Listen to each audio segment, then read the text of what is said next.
Hello, everyone. Welcome to episode 3 of season 2 of Performing Arts. My name is, and my name you probably already know by now, but my name is Bryan M. Davis. I am, of course, the host of Performing Arts. Joining me today is. Oh, hi. My name is Francis Mabborang. Yeah. I'm an international artist. I'm originally from the Philippines and I've been living here in New York City for 2 years now. And Brian and I have worked together Yep, over about 6, 7 months ago.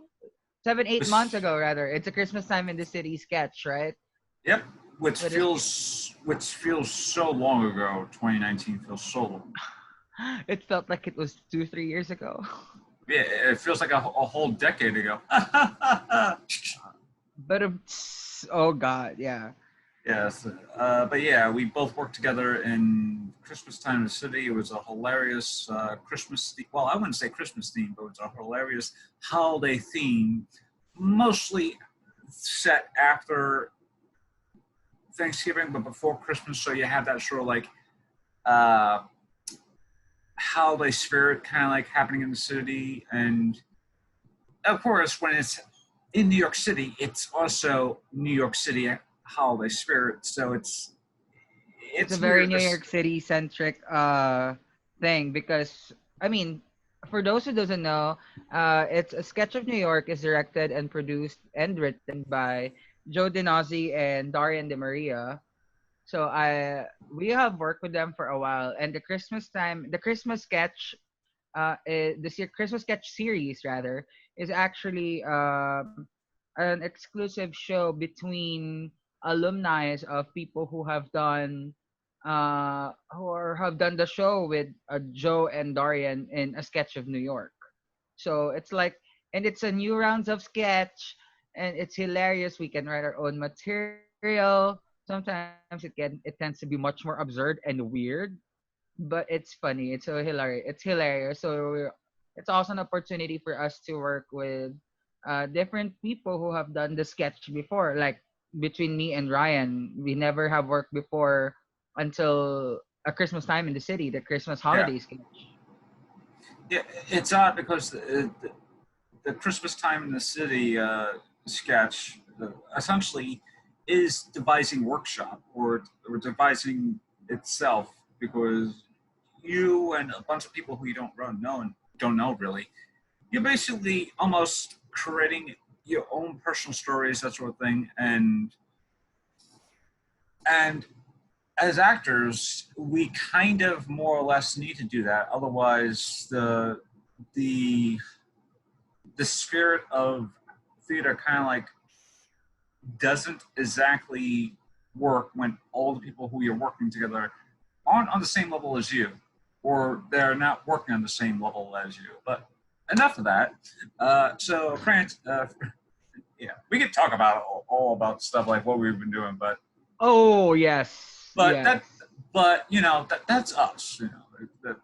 We like to toot our own horns, or, every now and then. So Mm-hmm. it's just called being prideful of our work. But instead of our work, I want to talk about your work.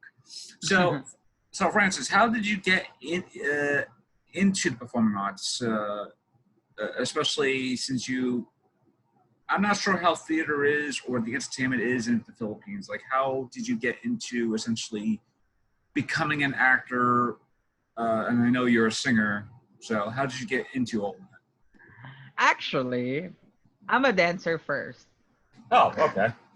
Lol, LOL. Like, I'm not. I'm using that term loosely because when we say dancer first, you are classically trained ballerina and you know all kinds of genres of dances, all types of dances. I'm just gonna say I'm using that loosely because I started my journey, or like how I caught the performing bug, as I would like to say first, is when I was really young, like 5 or 6 years old, when because back in the Philippines in my school we have this annual foundation week to celebrate the commemoration of the school, of its establishment and such. And what's funny is interlevel classes, or whatever kindergarten or whatever grade you are or year level you are, they always prepare a performance. So that's how I started doing it, and we always have doing we usually do big dance numbers at that time. And I remember uh this is way early in the nine in this is around 99 or early 2000s, late to or yeah, 99 to 2001. I can still clearly remember. So yeah, there's this in the Philippines, we have a big influence in of telenovelas. It's a bit I don't know if you're familiar with the name Talia Orego. No. She's a big Colombian star, like who does a lot of telenovelas. She's done Maria del Barrio and all other stuff. So it was like there's this song that became popular in one of her shows, in one of her telenovelas, like called Rosalinda. It's also named of the show. So we literally have the choreography, and these words are in Spanish. So like, I am muy so it's, and we're all wearing boleros and all such. So it was every year it whatever is popular back then. That's the music that we always dance to. So that's how I started, but then I progressed into getting into music. And when I was about years later, although for Filipinos, you can never be in a Filipino household or Filipino party without karaoke, just Yeah. because for a fact that karaoke was invented by Filipinos, but it was patented in Japan. That's why majority of the people think that karaoke originated in Japan. Hell no, people. Let me correct you in that. Karaoke originated in the Philip by a it was invented by a Filipino, but the patent had to be done in Japan. So that's why for me, I wasn't really thinking about singing that much, just because it became our second nature. Because every time, almost every week, or like Saturday or Sunday afternoons, our family were like, if we don't have any school or we don't have work or we're just chilling in the house, gathering and such, we would just put on the karaoke machine and then poof, whatever comes up blow. And also, it helps the fact that my uncles and my grandfather and my mother's side have also influenced us a lot. And actually, my parents did, because whenever we have karaoke, they were born in the 60s, so they grew up with Beatles, Bee Gees, Stylistics, Air Supply, all those starting from the 60s, all of those kinds of music. It has been uh we were exposed to it. But my mom is a lover of disco. My dad is a lover of crooning ballads like Matt Monroe, Engelbert Humperdinck, Tom Jones, and all those other big guys, Sinatra even. So it's like Eric Clapton, is one of his favorites. So those are the artists that my parents were really into, and we got exposed with the kind of music. So about 10 years old, when I reached my 5th grade, that's my brother is already sharing his interest on learning how to play guitar. So my mom put him on lessons, and when she asked me what I want to do, I really wanted to play the violin, but it's expensive. And so it was like, okay, let's just go with the piano instead. Who knows? Maybe let's see what's gonna go. But what I really wanted to do with singing further, because who knows what's gonna happen. Like, I have a lot of interest, especially I was also into sports at that time. I was actively pursuing martial arts, taekwondo. So Really? Wow. yeah, yeah. So I started taekwondo 3rd grade, and Okay. Sorry to interrupt you, but this actually brings me to an interesting question.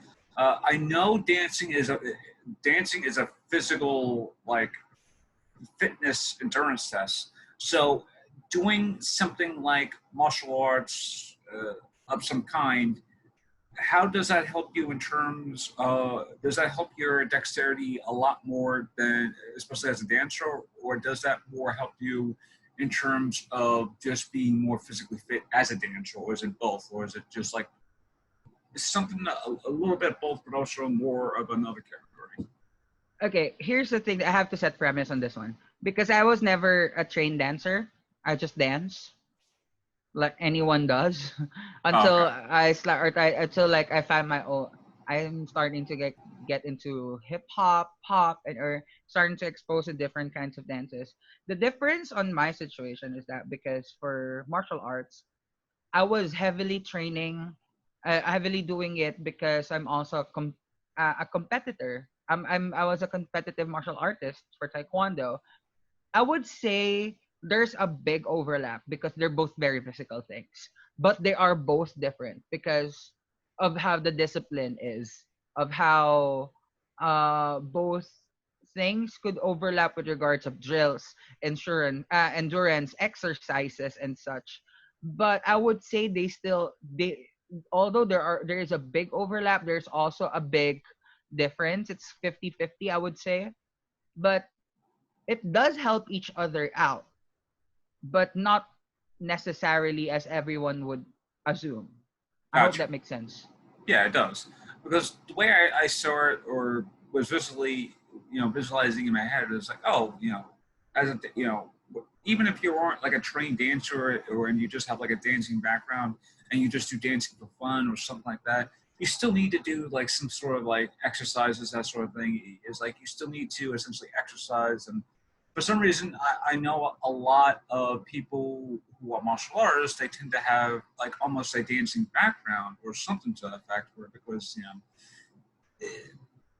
or even like a ballerina background because the way people are able to kick their high legs, that sort of thing. So, and again, I'm not really a dancer, so I don't know all this type of like dance like terminology. But so, yeah, when I heard, the martial arts, it kind of like got into the notion of okay, maybe more. It's like it's not like two these two things aren't like together personally, but they're kind of like almost interlinked almost between the whole hey martial arts and dancing. They might be not related, but they are related in terms of just how to carry your body. That's I would say it depends on the discipline because when people say martial arts, it's a terminology, it's a generalization.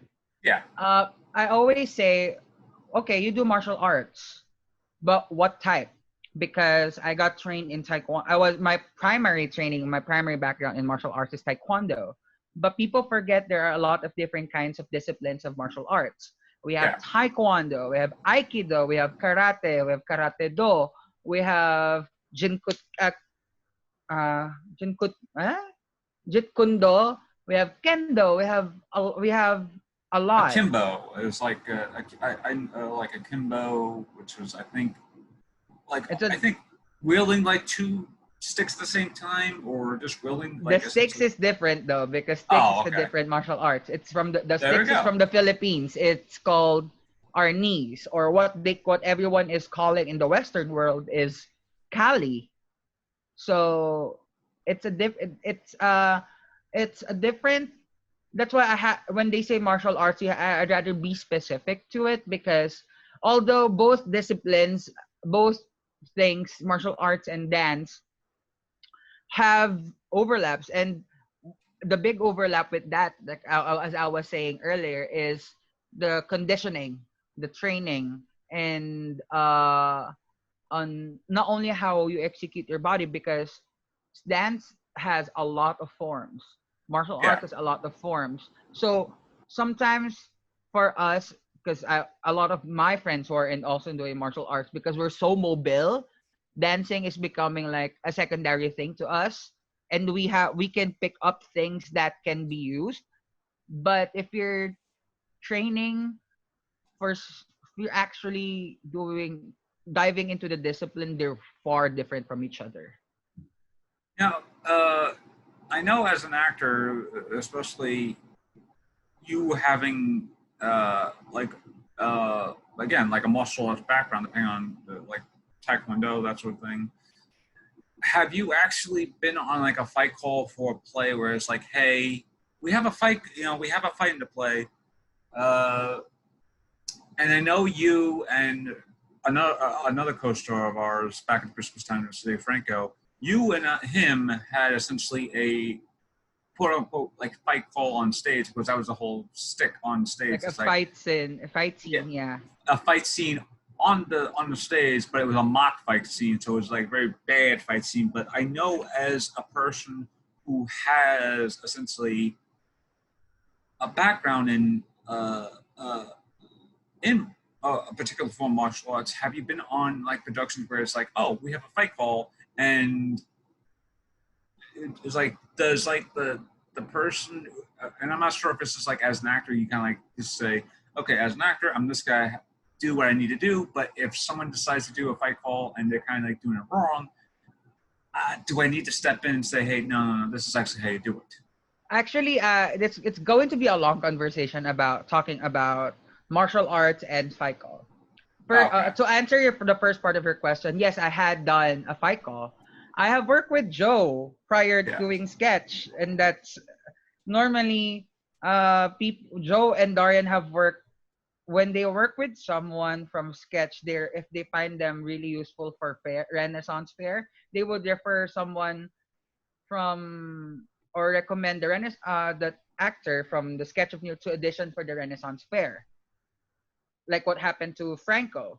But for Yeah. me, it's the opposite. I did the Renaissance fair first before the sketch of New York. So for me, it's funny.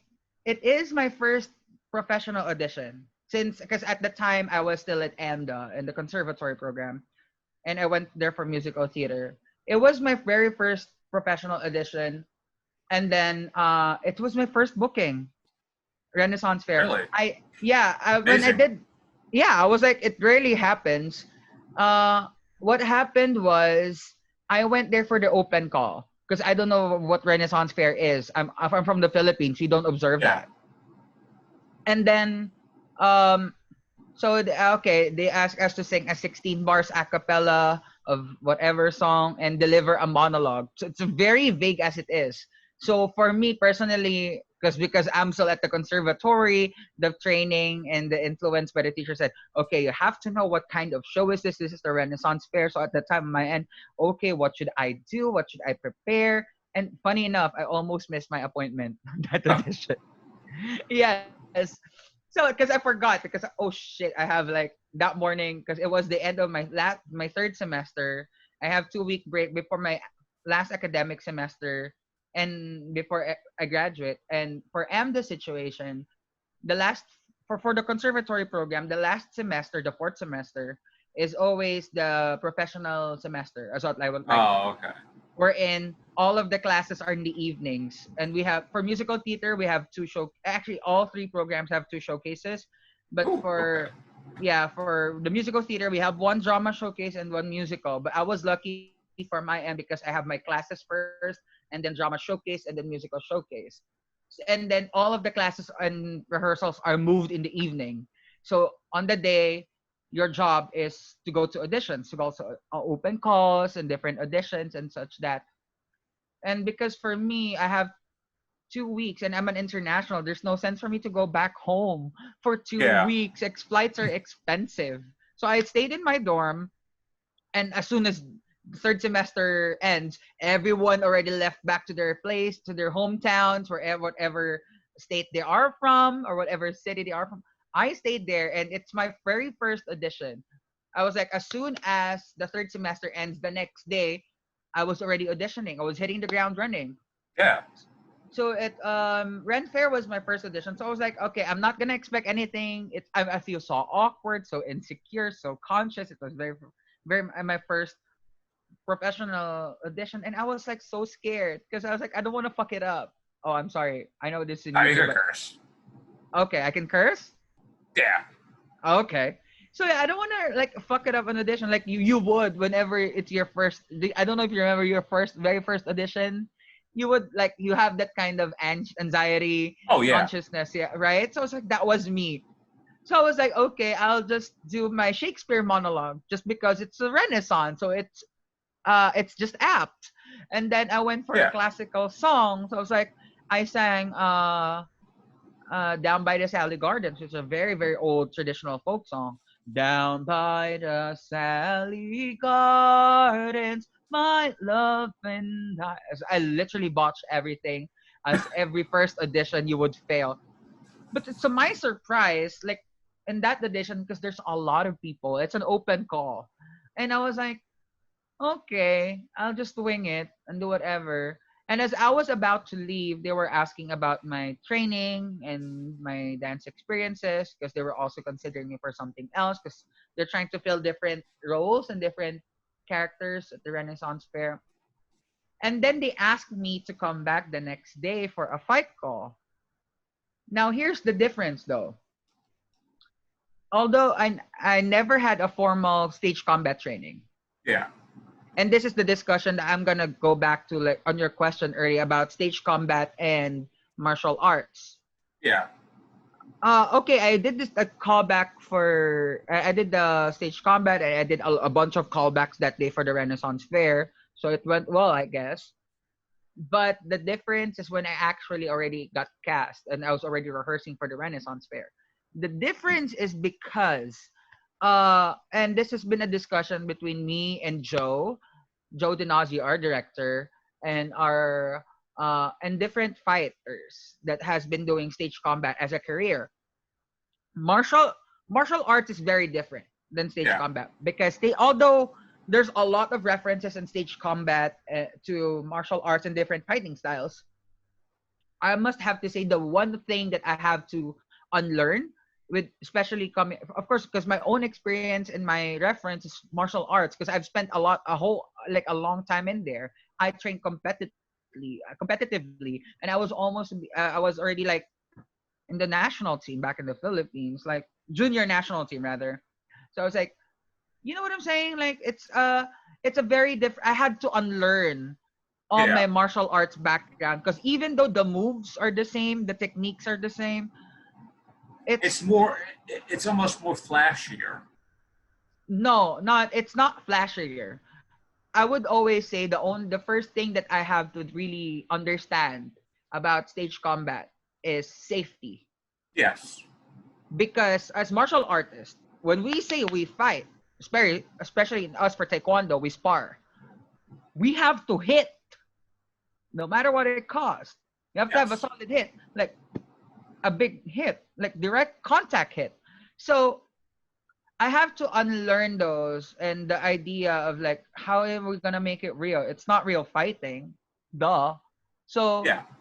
the context for me is it's a big adjustment for me. You can also ask Joe about it because I have to unlearn things in a way it's gonna make sense as a performer. And when that made sense to me, and I had a really good grasp and understanding of that first thing that I have to learn about stage combat, about safety, is I was able to address it in a different manner. That made sense to me because Joe is a fight choreographer, and Yeah. in my end, choreography means dance, movement, right? Gotcha. So Yes. I always treat a fight choreography as a dance. So that's how I would treat it, even though it's fights, even though the moves are like you're actually fighting, whether with weapons or unarmed. I always treat it as a dance, just Yeah. because of the sequences and how you execute it. I always treat it on that kind of logic. Because if I put my martial arts hat on it, I'm going to endanger the one Oh yeah. I'm, yeah, because I'm gonna give him a black eye, I'm gonna give him a broken jaw, I'm gonna give him bruises. So I was Yeah. like, no. Because yeah. Well, again, I know there's like that's always two different things, especially if you have like a background in fighting.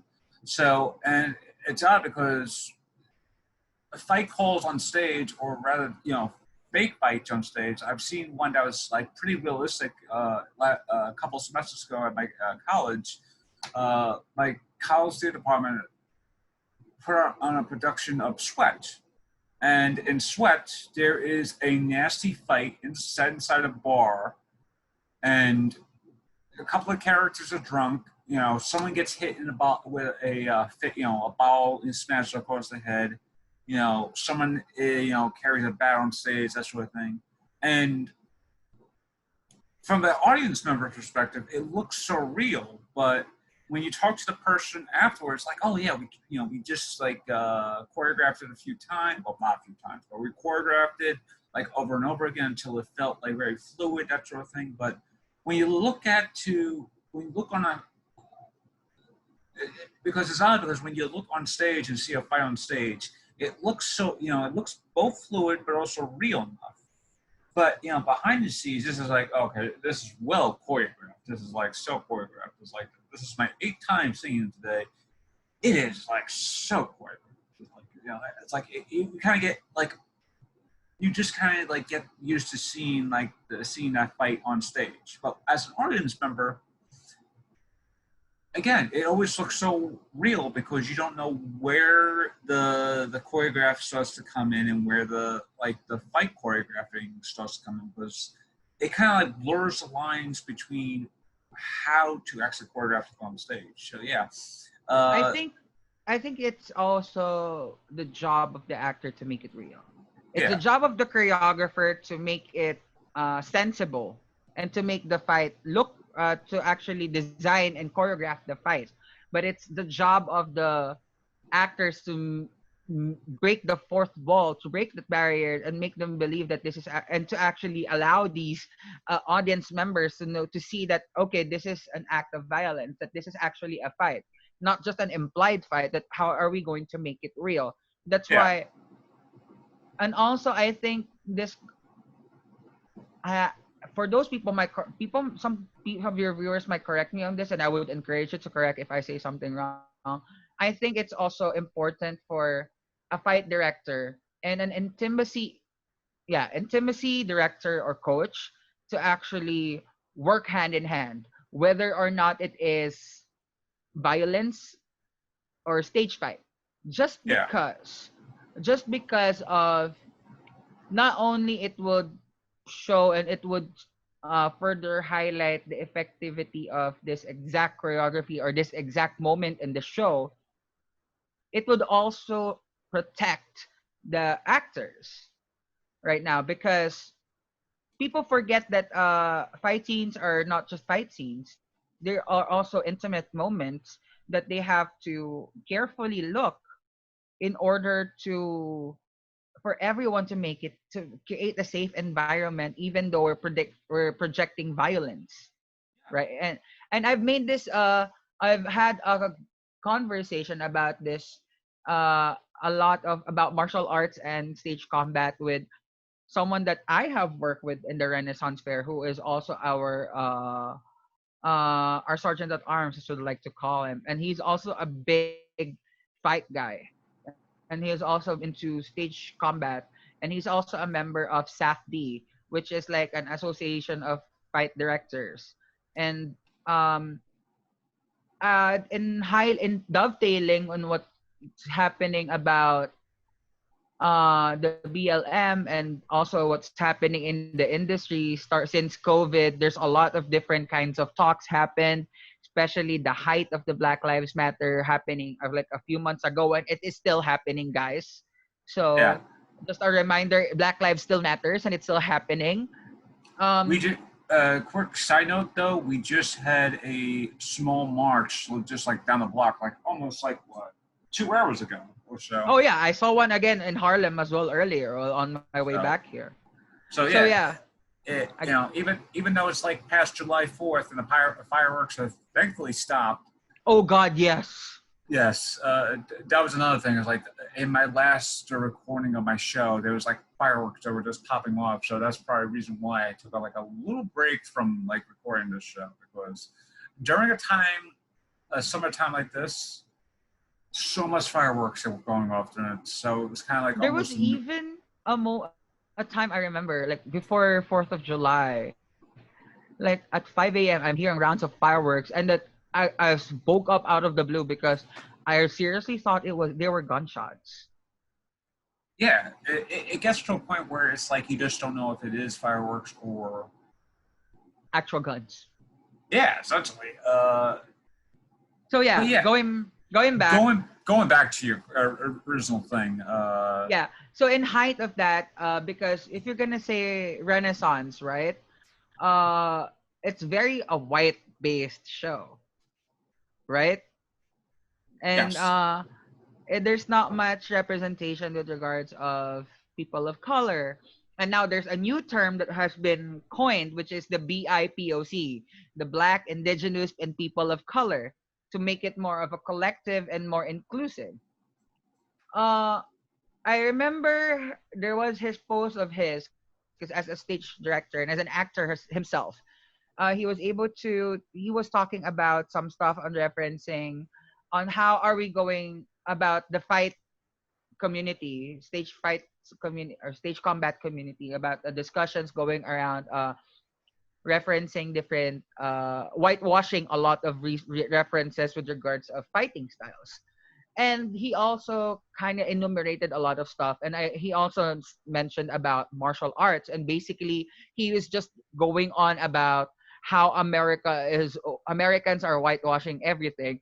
And I went off out of the blue because the the word martial arts kicked me off.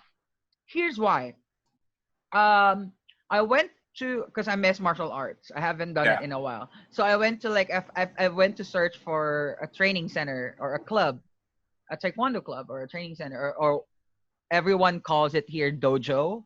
Sorry Yeah. guys, dojo is a very specific term. I'm just saying. Correct. I'm just saying you right now. If you're gonna call out me, call me out right now. Uh oh yeah. I'm not gonna hold back. So, and one of his friends commented, "So wait, that's not fair. You're calling out martial arts and all that, blah blah blah blah blah." Basically, I said that how the Westerners in general are bastardizing martial arts, because when I trained back in Asia and the Philippines, the kind of I have a strong grasp. I'm used to a certain type of uh module or mode of training. But when I went here, when I went to that, when the training center that I found, I went in with an open mind just because I haven't done it in a while. And Taekwondo is always progressing. It's one of the most progressive martial arts that also changes in time. I went into I before I went to the training, I opened myself. I always reminded myself, okay, keep an open mind. I haven't done this in more than a decade, and also there's a lot of changes happening in the sport. Lo and behold, when I got there, I was so disappointed and I was so shocked because the way it was being taught here in the Western world, America and the West in general, it's so different. It felt like I was so disappointed because when people say martial arts here, it's the way they teach it, they're bastardizing it by uh and then clouding it in an idea of using as self-defense. Well, yes, it is self-defense, but you're justifying violence. You're justifying usage of learning martial arts for violence. You know what Hmm. I'm saying? Yeah. Whether it is provoked or unprovoked. And in my end, as an Asian man, coming and growing up most of my life in Asia, and having a deep martial arts background, for us, martial arts is sacred, whatever discipline it is, because martial arts is a way of life for us. It it may be as cliche as it is, but it what I hate about the Western world is how they romanticize martial arts and fights. And Joe, my friend, actually, no, not Joe, but my friend, our common friend from the Renaissance Fair, he uh he he backed me up by saying that no, what he is saying is valid because we came across together both theatrically and we share the same background and talked about martial arts. And funny enough, because in Renaissance Fair, as if my character is a Filipino, I was able to originate and develop a character as a Filipino. And Which is always good to actually originate a character as opposed to just being like, hey, you're just gonna play a bard. I was like, okay. oh It's yes, like, yes, I love creating a character, but a bonus layer to that I didn't expect is I was able to portray my own heritage and my own yes. culture. And funny enough, with this entire representation discussion about people of BIPOCs, there's also it also sparked a movement about the theater industry, the theater world, the entertainment and actors world, about how are we going to further make it more inclusive? How are we going to make it better? and there is a discussion about looking back at the entire cast of Fairy. It's majority white. Like I'm gonna say about 90% or more. And there's only a very handful of people of color who are in the cast. And then when that discussion sparked up, I was in the cusp of thinking, okay, how am I gonna position myself? And I was like, oh, hold up, wait. I was the only person in the entire cast who was able to not only create and originate a character, but also I was the only person in the entire Renaissance Fair of entire New York Renaissance Fair who was able to portray and represent his own culture and his own identity as a Filipino. And I Wow. was like, yeah, and I was like, and there's a lot of discussion about my BIPOC friends as well. Like during last season, because we canceled this year, last Yeah. season towards the end of it, it was like, hey, I want, you know what, you all, because of you creating your character that you did, it inspired me to actually make a new character that would reflect my own heritage, my own culture, and my own identity. I was like, That's awesome. do it, man, do it. I'm all for it. I back you up. Do it, whatever. And then when I had that conversation with a friend of mine who is a fighter, he also echoed the sentiments that yeah, the Westerners and Americans themselves have bastardized martial arts. And since we're talking about fights, a lot of the fighting styles have been referencing different disciplines in martial arts Yeah. and how it is being bastardized. And his concern is that how do you think that the fight industry or the fight community is can be able to be more respectful or the entire fight, because it's a very small community, and how do you think that it further amplifies and respects the references from other cultures? Because to be honest, there's only one Western style, as I was told, and only that's being used in one weapon, and everyone has been referencing and coining different styles coming from different parts of the world, and primarily in Asia. And in my end, we had a discussion about, for now, because I'm not inside the community of the fight directors, or I'm not inside or of the community, or I'm not in the community of the fight directors or fight stage acting or fighters, as I would say. All I can say is, coming from my background as a martial artist, is there is no problem in borrowing and coining different fighting styles from different forms of martial arts and different kinds, as long as it justifies the movement. Because we cannot just label a movement and coin them, oh, that's a very Asian movement, because that's the universality of it, and I understand that. But if it would always reflect on the intention, and I'd rather have a respect. For me, as a person who has been in a different field before acting, I was a diplomacy and a concert and diplomatic affairs major. I I know it's a long discussion. That is a different discussion before I became an actual actor here in the U.S.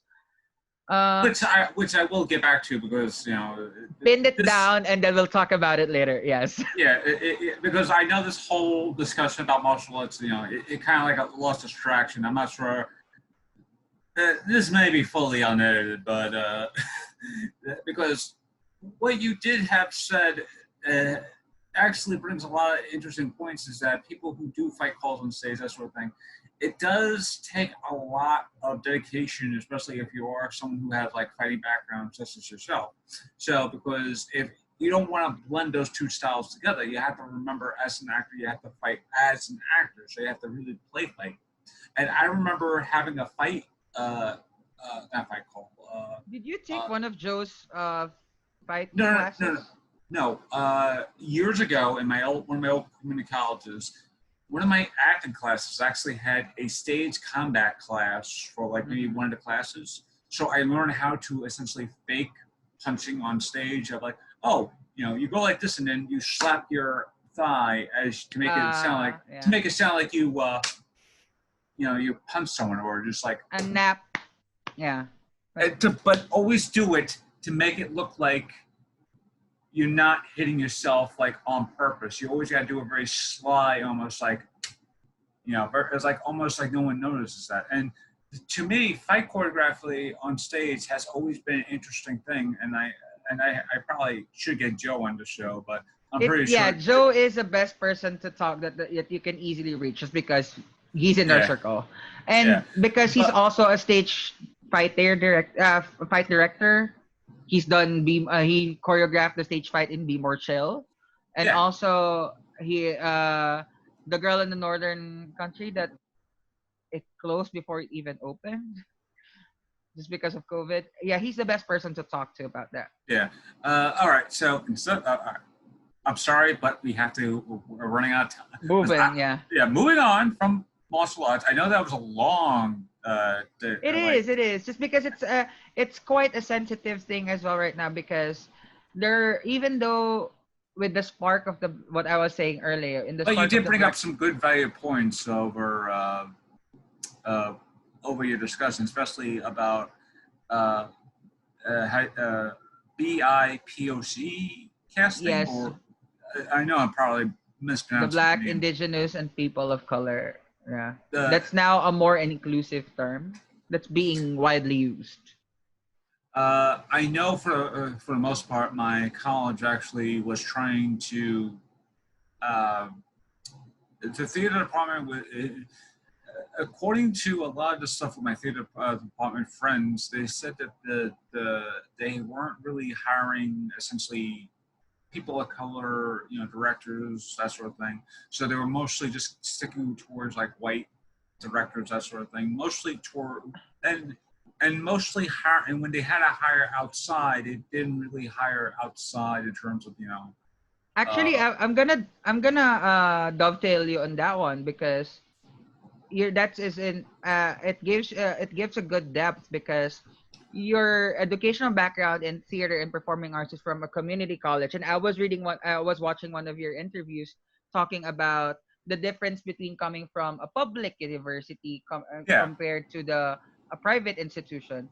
I'm yeah, gonna say and though, I it's like was actually gonna ask you about how you pronounce it, your American the musical and dramatic academy. yeah, because I know one of my friends actually Key Key, I think that's how I pronounce his name. He's actually over in London in the London branch, so I'm pretty sure that's like the main branch. I'm not really sure though. So The American Musical and Dramatic Academy has locations, New York and LA. Maybe you're talking about the Royal Academy of Dramatic Arts that is only in London. it might be, but I remember him mentioning that in terms of like it may be a different. It might Uh, be. it But might be a anyway, different. But yeah, back to your what discussion. I was saying is that because you just said about hiring black, indigenous, and people of color into the faculty, Yeah, administrative staff. And that is also becoming a call right now into the creative team on Broadway or any entertainment field. We need people of color who are producers. We need people of color directors. We need people of color theater owners and such. And you know what? I'm just gonna share this out right here just because it happened very recently as well in AMDA. There's a big discussion on diversity and inclusion that they also had to revamp and and hire someone and talk about in diversity and to actually just focus on addressing diversity and inclusion in our educational institution.